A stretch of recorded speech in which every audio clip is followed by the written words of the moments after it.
Jasmin Raissy from who's going to talk about the local methods in holomorphic dynamics. Thank you very much. So, well, first of all, I would like to thank the organizers of this seminar, Filippo, Nicola, and Marco, for inviting me to give a talk from my place. It's a pleasure to be with all of you guys and girls. So today what I'm going to give a talk about is, well, it's more like an introductory talk about local methods in holomorphic dynamics and how to use them. And I will talk about some related results that are of my own. And please feel free to interrupt me whenever you want, whenever you need. Okay, so well, the setting is the setting of discrete holomorphic dynamical systems. So you have the data of a complex manifold, and you consider the iteration of a holomorphic endomorphism of this complex manifold. And actually, in the following, our complex manifold will always be the complex projective space or CK. And our goal is to understand what happens in the long time behavior for a sequence of iterates. So you take the composition of F with itself and times. This gives you a sequence, and you want to understand what happens, what are the accumulation values for this sequence. And of course, this gives us a first dichotomy, given by the fact that you can ask the question of the asymptotic behavior of the sequence of iterates locally, meaning that you take a special point. You can take, for example, a periodic point, a fixed point, because when you have a fixed point, then you will know that this point is not going to move. And you can ask what happens in a small enough neighborhood of this fixed point. So for example, okay, yeah, I can write it. So you have a fixed point in here, you take a small enough neighborhood, and then of course you have to tell how small you want your neighborhood to be. And then you can ask, okay, I can take another point in here. What happens to its iterates? Are they staying in the same neighborhood? Are they going out infinitely many steps? And if they stay in the neighborhood, what's going to happen? Where are they going to accumulate? All right. But you can also ask the same question on the asymptotic behavior from the global point of view. You can ask what happens to the whole system, all the iterates on the full manifold. And whenever you look at this question from the global point of view, well, it is natural to split your space into two complementary sets. You will have the set where, the stable set, which is called the Fatou set, which is where the accumulation set of iterates, of orbits, is going to depend continuously from the initial data, from the initial point. And you will have its complementary set, which is the Julia set.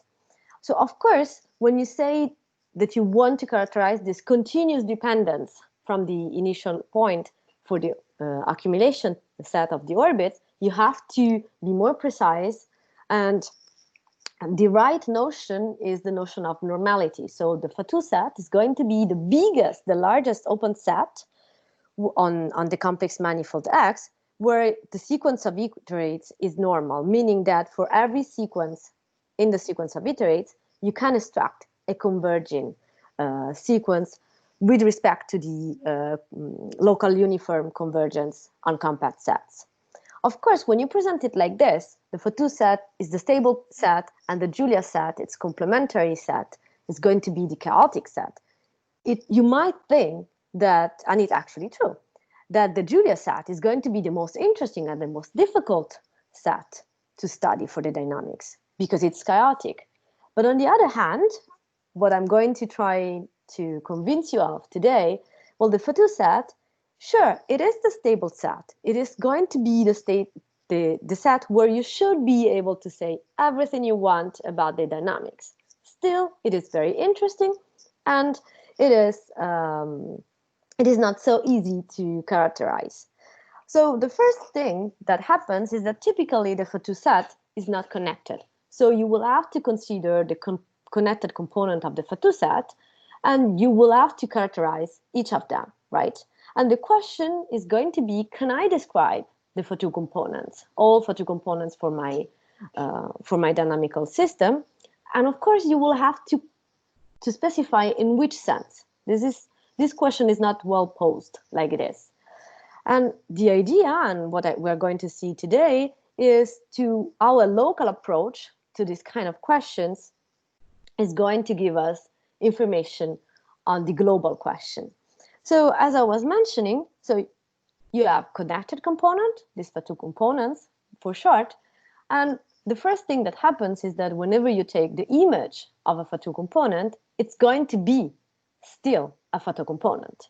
All right. So it is natural to ask what happens to the dynamics in between the Fatou components, because if the image of a Fatou component is a Fatou component, then you have yet a new dynamical system given by the set of all Fatou components and the iteration of f on these Fatou components. And of course, again, you can ask yourself, okay, what's going to happen if I take a Fatou component? I know its image is going to be a Fatou component. What happens to its orbit? It can be finite or infinite.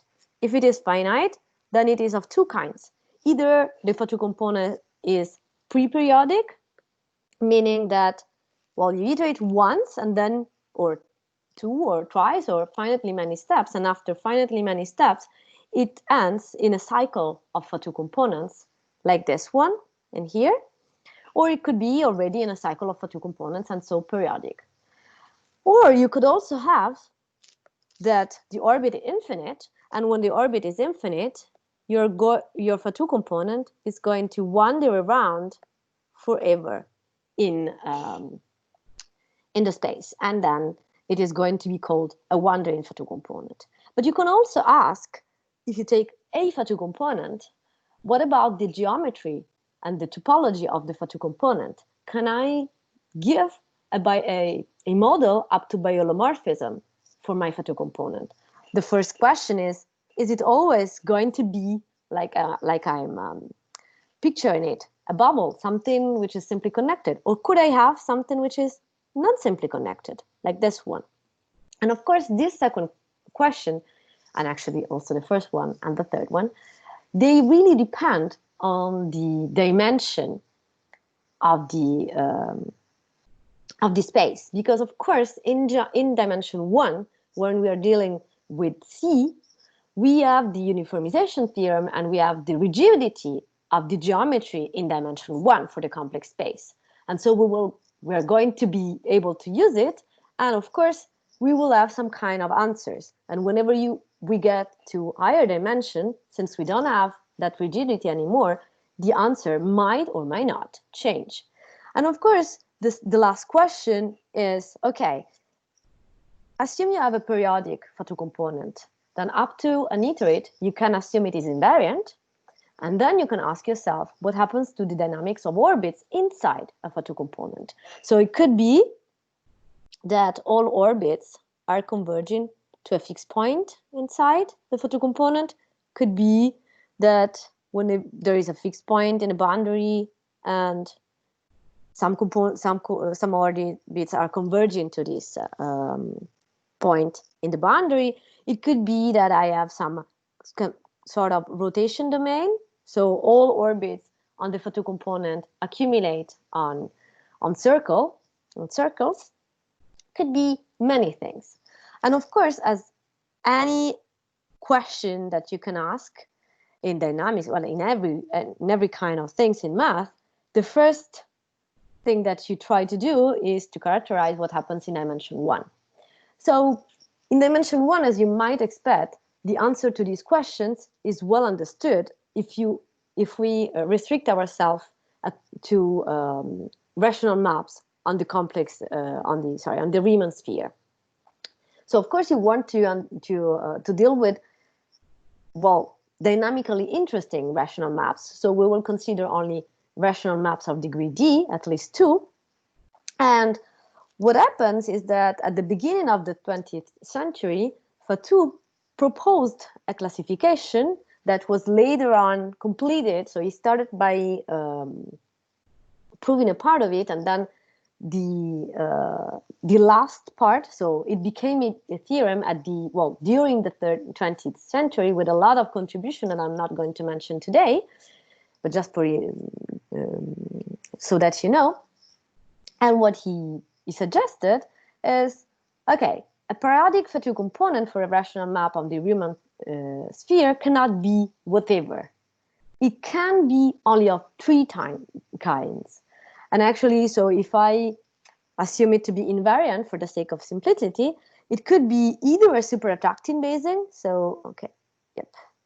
So something like I have a fixed point inside, and then all orbits are converging to my fixed points and in the Fatou component, or it could be a parabolic Bayesian. So I still have some attraction behavior, but this time all orbits are converging to a fixed point, which is on the boundary. So we are in the case of a Dendron-Wolf point, for example, if you remember something about dynamics on the unit disk. And it could be of a rotational kind. So it could be a Siegel disk, meaning that I have a fixed point inside, it is simply connected, and all orbits are rotating around this fixed point. Or it could be non-simply connected, what is called an Hermann ring, and therefore in here there is no fixed point. Every orbit is rotating, and all orbits in both cases, except for the fixed point for the Siegel disk, all orbits are accumulating on circles. And moreover, I will need it in the following. What happens is that if you consider, for the sake of simplicity, a polynomial, then Hermann ring cannot happen. So for a polynomial polynomial function in dimension 1, all Fatou components, all invariant Fatou components can be either a super-attracting Bayesian or a parabolic Bayesian or a Siegel disk. And actually, I was keeping periodic or invariant in what I was saying, because at the end of the 20th century, more precisely in 1985, what Sullivan proved was that in this case, so in the case of a rational map of degree at least 2 in the Riemann sphere, every Fatou component is indeed pre-periodic, so the orbit is finite. Actually, this theorem is also called Sullivan's non-wandering theorem, non-wandering domain theorem. So in here, what we are going to have is that every Fatou component is going to be either periodic, like this cycle, which is closing, or pre-periodic. So up to iterating finally many times, you will always get with one of the Fatou components in Fatou's classification. So good so far, I hope. So now you're going to tell me, okay, in here we don't see any local thing coming out on the picture. But actually, it is something which is hidden in Fatou's classification. Fatou's classification is built on the local dynamics in dimension 1. And so let's go to the local classification in dimension 1. So since it is local, I will simply consider germs of biolomorphisms, biolomorphic maps. Oops, there is something in here. Let me erase this. So I'm going to have a holomorphic function, and what I'm going to be able to do is that, okay, I have a fixed point, or maybe I have a periodic point. Who cares? Because up to an iteration, I can consider a fixed point, and my fixed point, I can always assume it to be the origin, because I can translate, I can change coordinates. And the map locally, in a small neighborhood of the fixed point, can be written like its linear term, lambda z, plus higher order terms. And lambda, as a name for people working in one-dimensional dynamics, it is called the multiplier, and it's actually containing in most cases all the information that you need to understand the local dynamics nearby the fixed point. In particular, for example, when lambda is in modulus different from 1, then you are in the hyperbolic case, meaning that you're having an expansion, well, from the linear part is an expansion or a contraction. Then there is an old result from Koenig's telling to you that the map is holomorphically linearizable. And so if I have a fixed point which is attracting inside my Fatou component, actually it's going to be attracting, because I'm going to be able to prove that it is attracting because I can linearize my map. So my map is going to be conjugated to its linear part. Okay? So this leaves out the case what happens when modulus of lambda is equal to 1. So I'm not going to be in the case of a Bayesian of attraction, but what I'm going to have is that either I'm going to be in an elliptic case, so my lambda is as modulus 1, but it is not a rational rotation. And in this case, what happens is that formally I can find a formal change of coordinates conjugating my map to its linear part. And well, of course, if it is holomorphic, and there are results by Bruno and Yokos telling you when it is holomorphic, then I'm sure that I'm going to be in this in the Siegel disk case. Okay, I will have a change of coordinates which is holomorphic. I can conjugate my map to its linear part. Okay, but what happens if it's not? If it's not, then I'm not in the Siegel case. I am in the so-called Kramer case. And what Perez-Marco was able to prove is that still there is no orbit converging to the origin. Okay, so you can say something about the dynamics. And so what happens next is that there is one case left, if I'm able to go to the next slide, which is the parabolic case. So assume that lambda is a rational rotation. Then you can cook out a normal form, but this time the linear part cannot be the only part that it is important, right?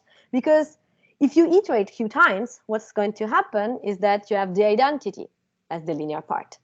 And if your map is not the identity, then there is some dynamics going out, and it's not going to be the dynamics from the identity. So let me write something. So assume that lambda is already 1, and I have the map z goes in z minus z squared. Okay, if I am in this case, well, this second order case, second order term, is going to tell me what's going to happen for the dynamics. And I think I will get back to it later, but I can already say it here. So what's going to happen is that we have the so-called Fatou flower theorem. And so let me see. In here, you see, you can write it like z times 1 minus z, right? And if you write it like that, then you see that whenever you are in the positive real axis, then, well, you have your point. It's going to be multiplied by something which is less than 1, all right? And so orbits in here are going to converge to the origin. And when I'm on the of the negative real axis, I'm going to go out from the origin, because I'm going to multiply my point by something which is in modulus bigger than 1. And what the Fatou flower theorem tells us is that actually you can describe what happens in a full neighborhood of the origin, of the fixed point, because what's going to happen is that you are going to have some petals, which are big open sets, where your orbits are going to converge to the origin around this positive real axis, and I'm going to have exactly the same thing for the inverse, okay? So I am going to have what is called a repelling parabolic petals, which is an attracting petal for the inverse. So in here, I'm going to go out infinitely many steps. So when I consider the inverse, I'm going to converge to the origin around this along this axis, this negative real axis. And what happens when I'm in the middle? Well, when I'm in the middle in here, that's very small. Sorry about that. I will have to go out from the repelling petal to enter the attracting petal and then go towards the origin along my favorite direction. All right. So essentially, this local classification is telling you everything, and it's going to, and actually it is a part of the proof of the classification result of Fatou. So what happens when you go in higher dimension? Well, you still have your, of course, you can ask your question, and I'm going to skip about that because otherwise I will not have time to tell you what I want to tell. But you could ask me, okay, sure, you are talking about rational maps for the Riemann spheres. You could go and do global dynamics in dimension 1 for entire maps for maps on C. I'm not going to enter into that. I'm going to go directly to higher dimension, and I'm going to ask a question, the first question. Okay, what is the dynamics between my Fatou components? And it is natural to ask whether you can have an endomorphism of pk, with k at least 2, with a wandering Fatou component. So there is a first problem. The first problem is the proof that I have in dimension 1, I'm sure it's not going to work out in higher dimension. That's for sure. But not having a proof working in higher dimension doesn't mean that the result cannot be true. So this question has stayed open for several years, and at some point, Lubitsch and Peters came out with the idea of using skew product. So a skew product is, well, let's say in dimension 2, okay? And you're going to tell me this is not a map for P2 of C, and I'm going to tell you how I can cook a map in the projective space. Okay, let's start with a skew product, a polynomial skew product. So I have a map of this form, which is here. So the first component is going to stay one-dimensional, and the second component is going to have some interaction of the two variables. Okay, it's going to be an f of z and w. So I'm going to work in what is called something like C1.5. So I'm going to be able to build on the one-dimensional dynamics that I know, and to use but to go to higher dimension. Because of course, if you search for a map which is a direct product, even if it's polynomial, a polynomial direct product, you will just end up with having all the possible composition of pre-periodic products of pre-periodic Fatou components. So if you want to find something else, if you want to see whether a wandering Fatou component for a holomorphic endomorphism of pk of p2 exists, you have to use somehow the fact that you are in dimension 2 and not having just a direct product. All right, and now you're going to tell me that P2 of C usually has three coordinates, and I'm going to answer to you, since nobody asks this, that sure, of course, but if you take two polynomials with no common factors in C2, then you can homogenize your map to get holomorphic endomorphism of P2, okay? Fine. So the idea of Lubitsch and Peters is I'm going to use this, okay? And then if you have an idea, then you have to start by something. So if I have a component, a Fatou component for capital F, I will have a Fatou component for little g. So it will have to project on a Fatou component for little g. And the Fatou component of little g cannot be whatever. They are only of finitely many types because they are always pre-periodic. So up to an iterate, I will have to deal with an invariant Fatou component in dimension 1. And remember, I told you that I will only have 3 cases. I will have the cases of a basin of an attracting fixed point. It could be properly attracting or super attracting, meaning the derivative is going to be 0 at the fixed point, or I could be a parabolic basin, or I could have a Siegel disk.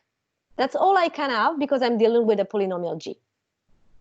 And what happens was that first Lilov in 2004 studied skew product with an invariant fiber which is super attracting. So I have a fixed point for G, which is a fixed point with zero derivative at the fixed point, it is super attracting. And so he takes a fiber, so it's going to have a fiber, okay, a vertical fiber. I don't know where to put it. I'm going to put it in here.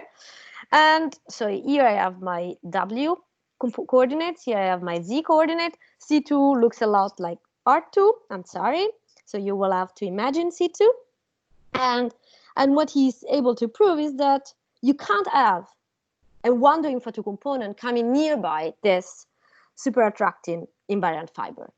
And the reason why you can't have it is that the super attraction force you not to would force your wandering Fatou component to shrink too much, and that's not possible. So that's what he uses. Okay, so then Peters and Smith added some hypothesis to this cube product to use the same argument as Lilov for attracting invariant fibers. So this point, this time the fixed point is a fixed point with derivative as modulus different from 0 and less than 1. And they were able to, so they had some more hypotheses. I don't want to enter into that. But they were able to prove that, okay, even if they can't use the super attracting rate of convergence, still the possible wandering Fatou component should have to shrink too much to be able to exist. And what G proved more recently in 2018 was a generalization of Lilov's result for attracting invariant fibers with small multipliers and no other hypothesis. And actually, he has also a new result, but I don't remember the correct statement right now. And still, it is still in the attracting case. So now maybe you know where I want to go. So I started with super attracting. Maybe one has to search with something which has a parabolic invariant fiber. And that's exactly what we did. So in 2016, with Astorg, Buff, Dujardin, and Peters, we proved that Sullivan's result is not true. And it's not true because we can't find an example of an endomorphism of C2, which is polynomial, which is a skew product, and which gives a wandering Fatou component whenever you have this, okay, let me not write, whenever you have this little parameter which is close enough to 1 and less than 1. And okay, let me see what I wrote it. Okay, fine.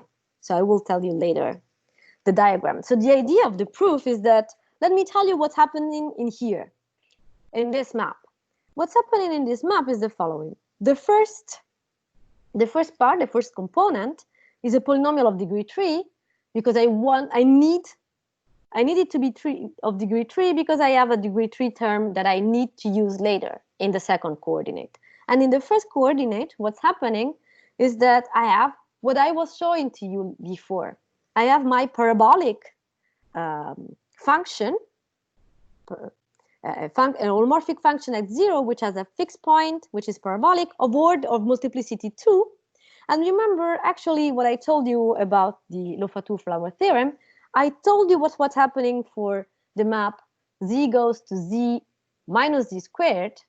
Adding the order 3 terms is not going to change much about the local dynamics. Okay, so actually I have my parabolic basing, which is exactly what I told you it was. And more of it, actually, moreover, I can also tell how fast the orbits are going to converge to the origin.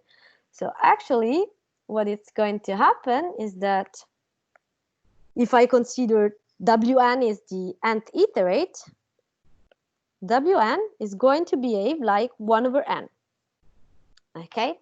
So what's going to happen in here in the second coordinate is that, again, I have a tangent to the identity map if I don't look at this last term. And what's in this last term is adding is that it is adding some perturbation of order, when I iterate, 1 over n. Okay?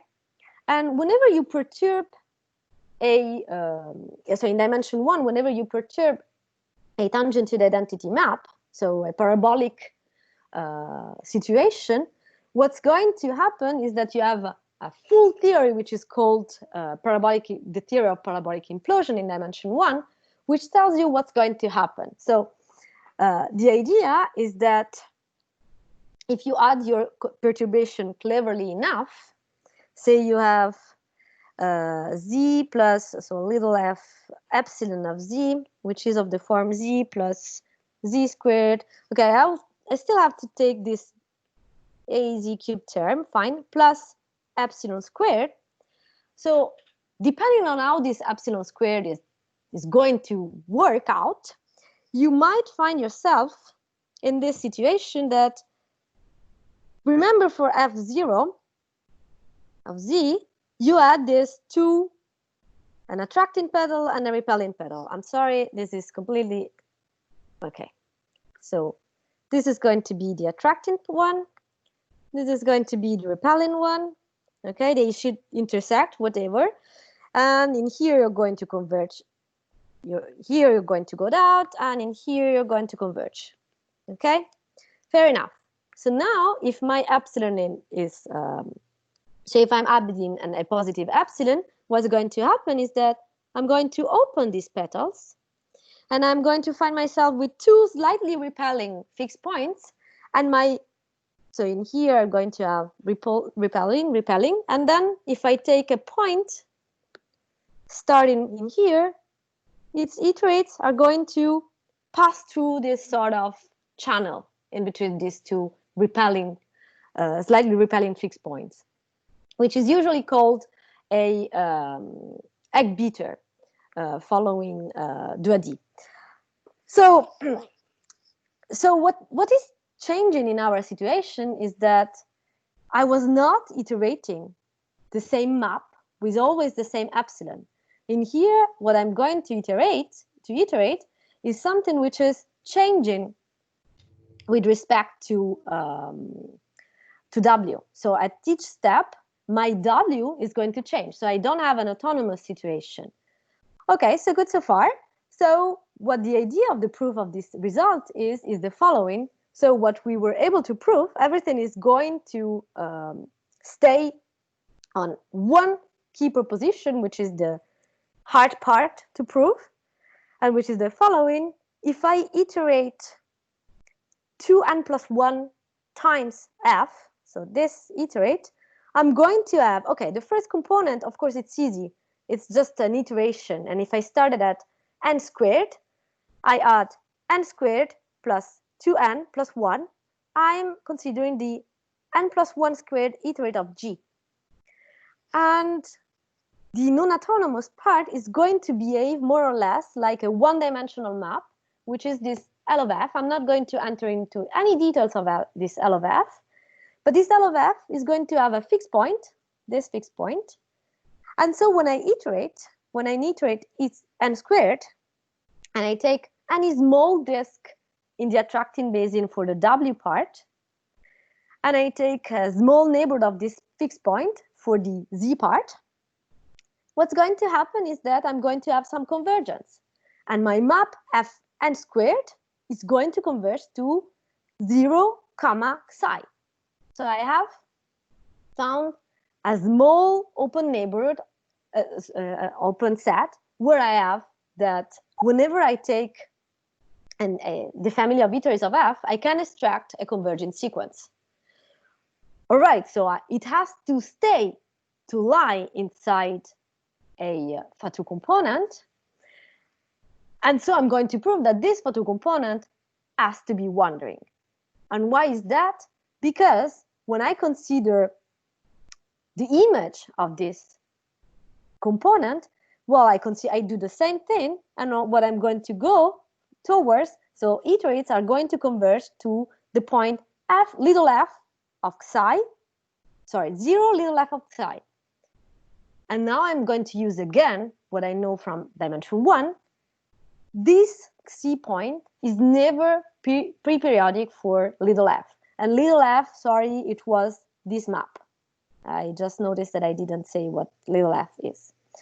And so what's going to happen is that the image of my component is not equal to u, and I can iterate this, or repeat this argument to prove that this component is never coming back to itself.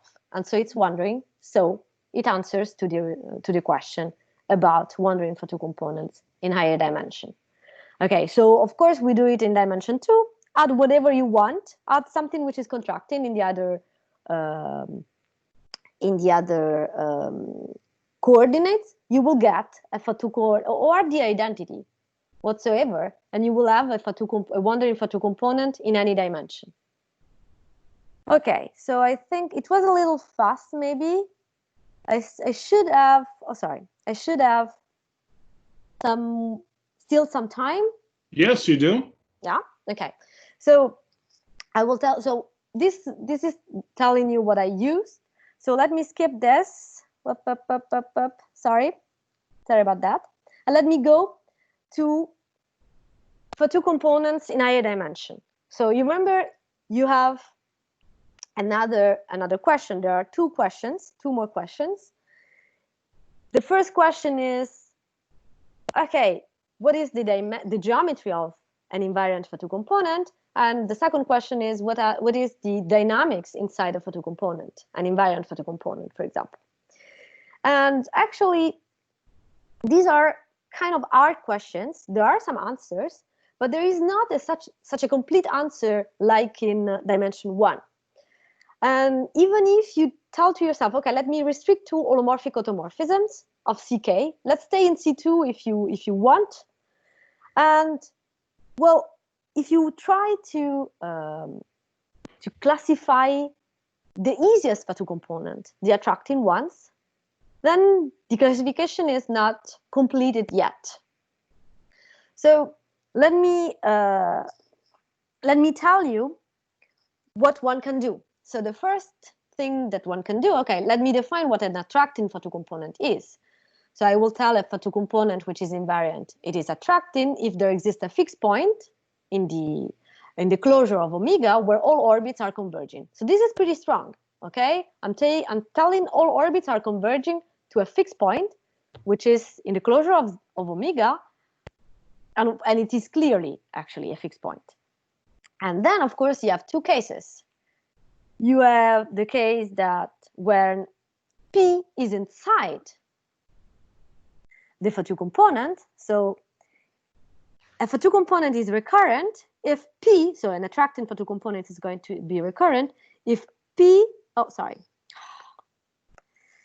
blackboards, I prefer them. If P belongs to omega. So if I am in this, really, I have a fixed point and everybody is converging to it. So in this case, actually the answer is known, and it's a fairly easy answer. It's going to be exactly as it happens in dimension 1. In dimension 1, you have a fixed point which is attracting if you are going to have, if you consider biolomorphism. And so what happens is that Peters and Vivas and Wald proved that if you have an attracting fixed point inside your Fatou component, the differential is going to be contracting. So if you consider the eigenvalues of the differential, they are going to be in modulus less than 1. And whenever you have this, then you can use the results from Rosé and Rudin telling to you that the Fatou component has a model, and the model is CK. So you have a Fatou-Bieber-Bach domain, a proper subset of CK, which is biolomorphic to CK. And this is true in any dimension. So, okay, now you're going to ask me, yes, but the point could be in the boundary. I could have something which is essentially a Wolf-de point, okay? And, well, so that's, in this case, the answer is less known, and you have to stay in dimension. So in here, what the non-recurrent Fatou component means is that P this time belongs to the boundary of omega.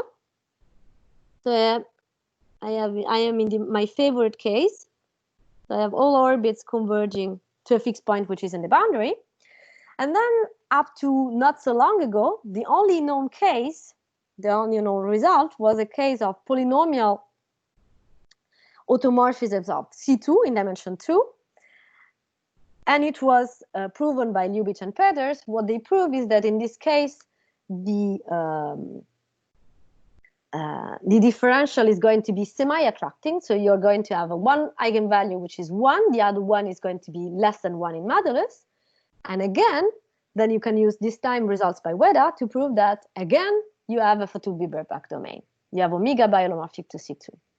And so now I'm sure that you agree with me that it's a natural question to ask, is it true that if whenever I take a non-recurrent Fatou component, which is attracting and invariant, in C2 for an holomorphic automorphism, I'm going to have a Fatou-Biberbach domain? And the answer is, well, okay, I have examples in dimension 3 of Fatou components of this kind, which are not biholomorphic to C3. So you can ask, and you can ask yourself, okay, is C2 special? And the answer is no, C2 or CK is not special. What we proved with Filippo and Beritz and Sones not long ago is that actually we prove it in full generality. You can have holomorphic automorphisms of CK, which have this sort of parabolic Fatou components, so attracting non-recurrent invariant Fatou components, which are biholomorphic to whatever you want in between C times, so C to the power M times C star to the power K minus 1 M. And actually the important case, the most difficult part, is proving that you have something biholomorphic to C cross C star to the power K minus 1.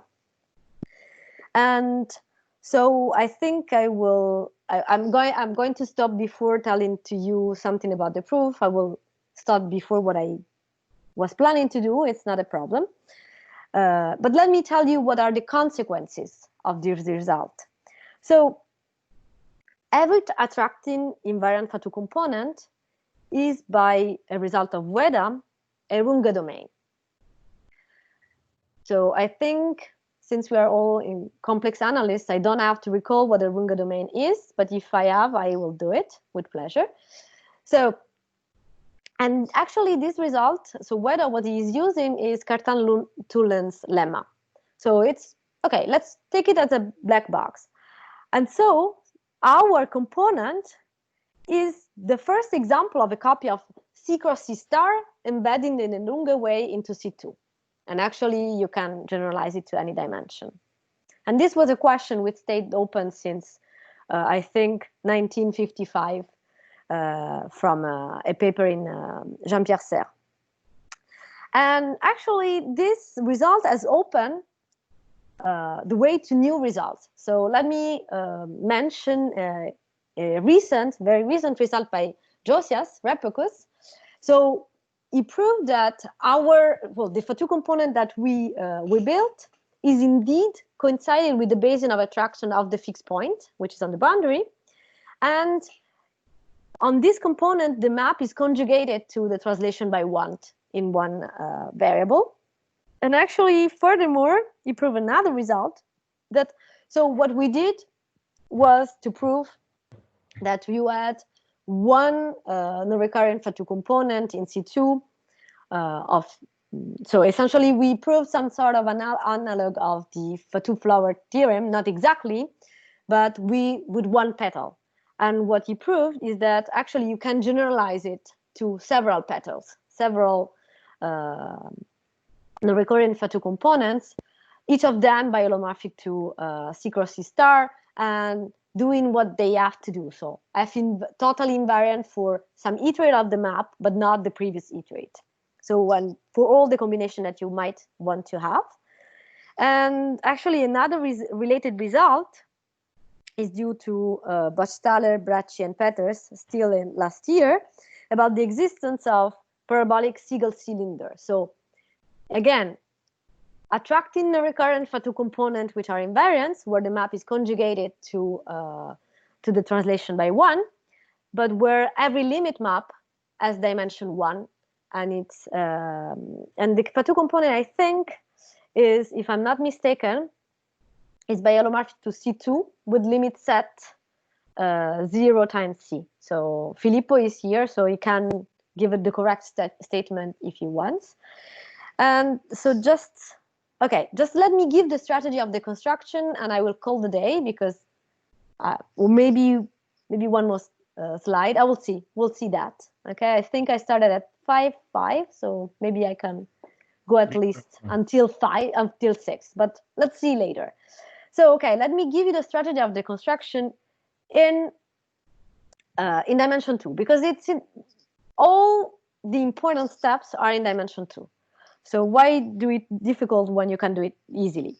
So the first step is, and this is the local step, even if you don't see it, we have to reconstruct an automorphism of C2, which is definitely not polynomial, with a non-simply connected, completely invariant domain, which has the origin of the boundary, and when all orbits are converging.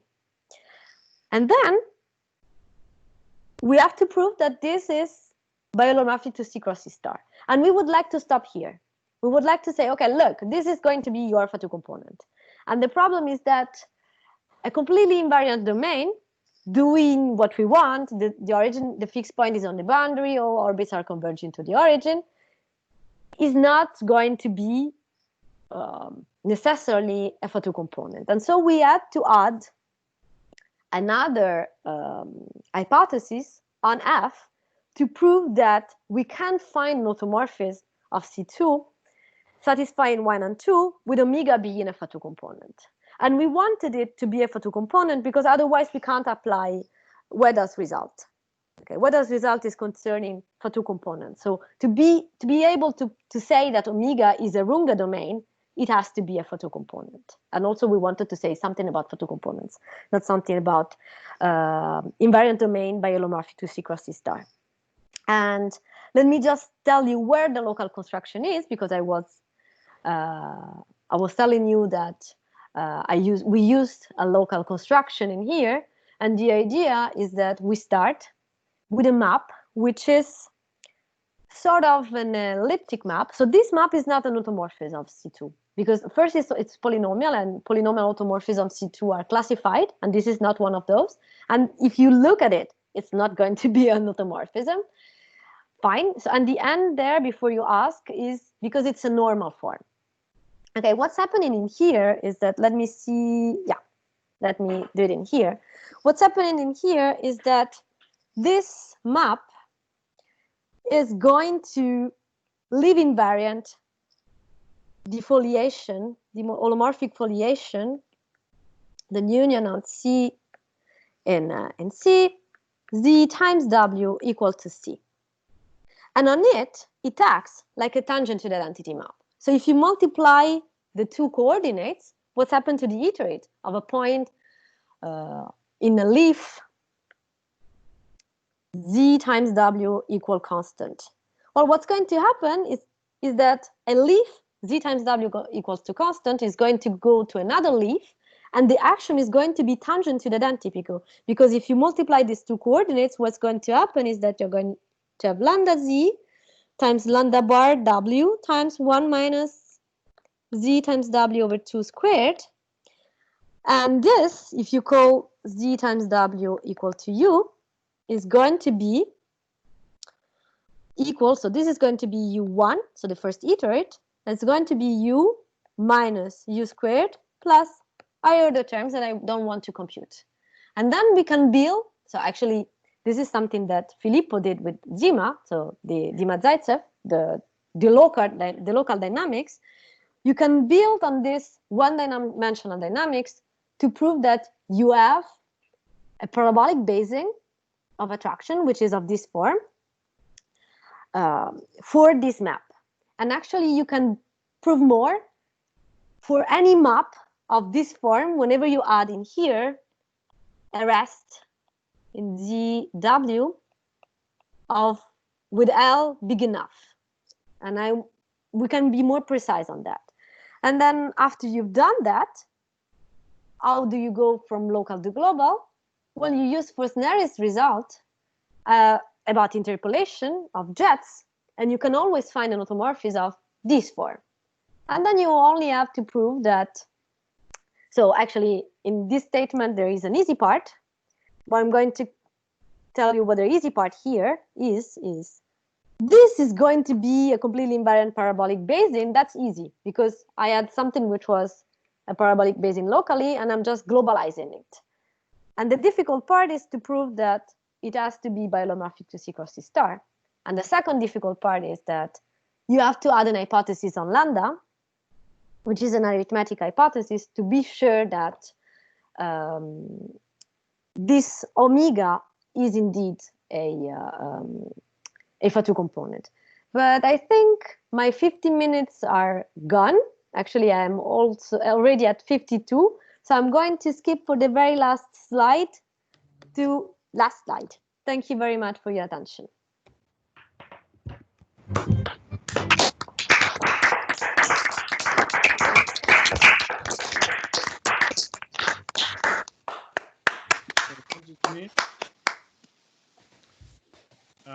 I'd like to ask if there are questions, comments, anybody would like to make? Jasmin, I have a question. Yes. Please, go ahead. At one point, you said a certain number of theorems for a function which were of the form g of w, f of z and w. Yes. Sure. Both g and f were required to be a polynomials, right? Yes. Okay. Yeah. I wasn't sure of that. Thanks. Yeah, actually, so you want it to be a polynomial to be sure that you have the classification for the Fatou components.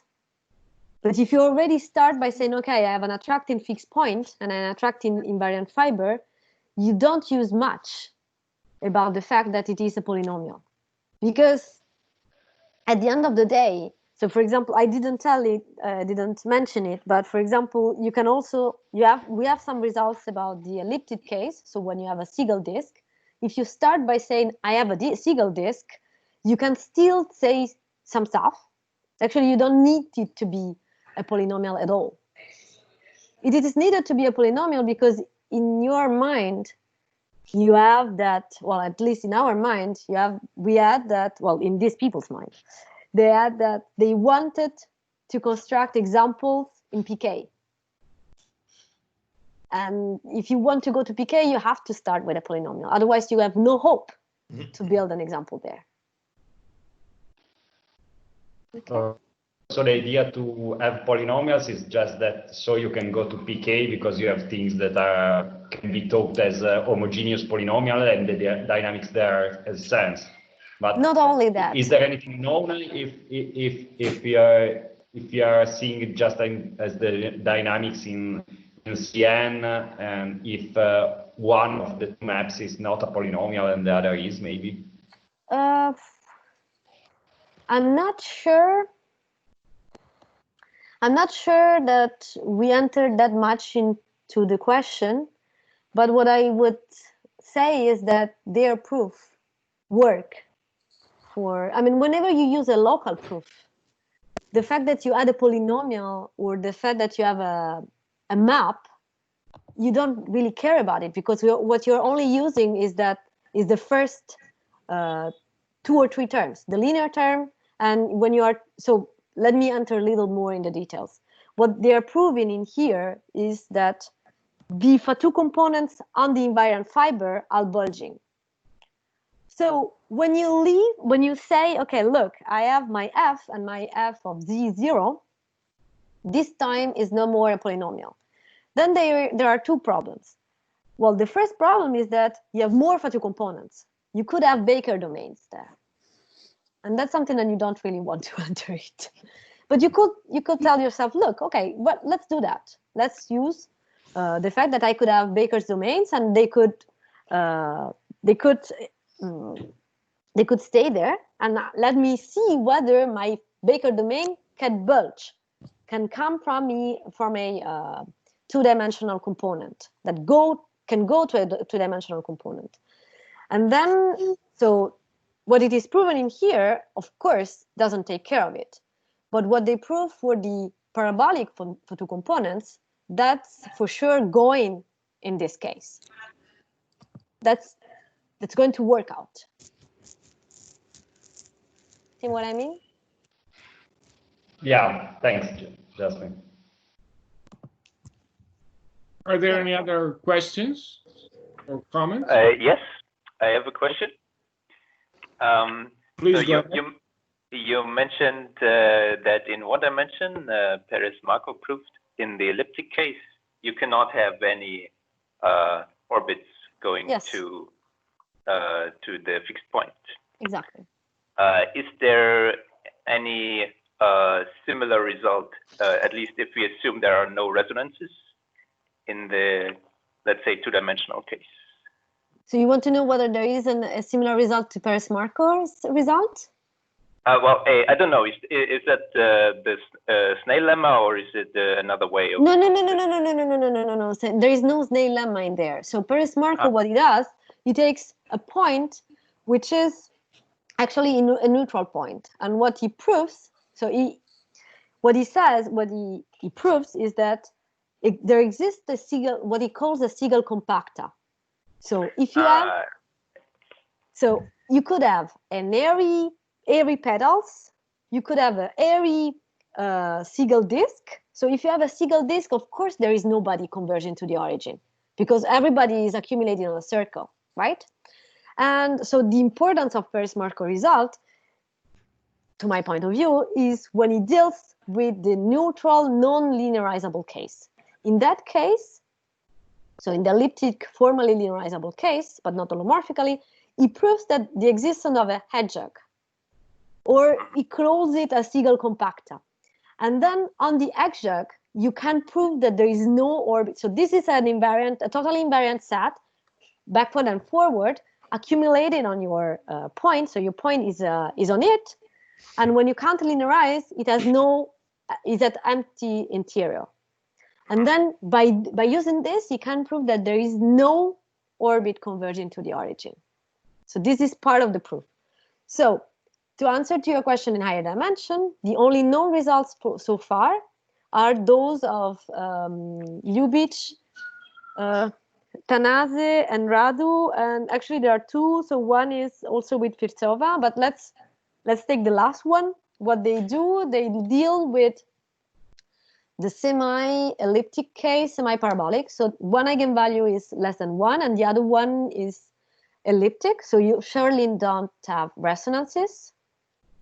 And they are able to prove the existence of adjuncts, which are sort of higher dimensional, but not really, because actually what they prove is that everything is going to be smashed on some variety, which is not holomorphic. It's a central manifold. It's the C infinity center manifold that you know exists, but it's not holomorphic.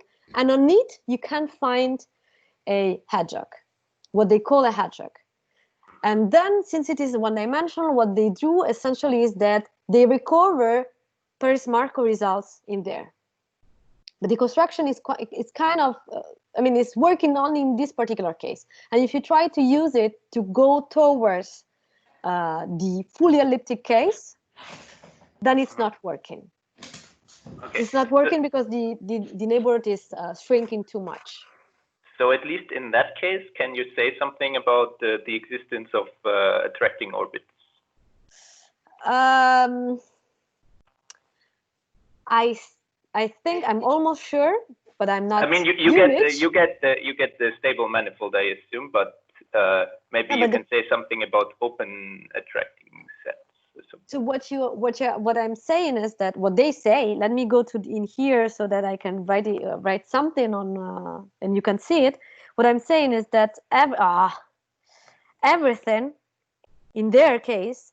So you have an attracting part, so it's stable. So in here, it's going to converge on the central slice, and on the central slice, they're going to have the hedgehog. And of course, so when you take the orbit, it's going to go. So in one direction, is going to be smashed on this one-dimensional thing, and on the one-dimensional thing, they are able to use what Perez-Markov proves. So I think I'm not 100% sure that it's written in their paper. I think so, but I'm quoting by hats. I don't know.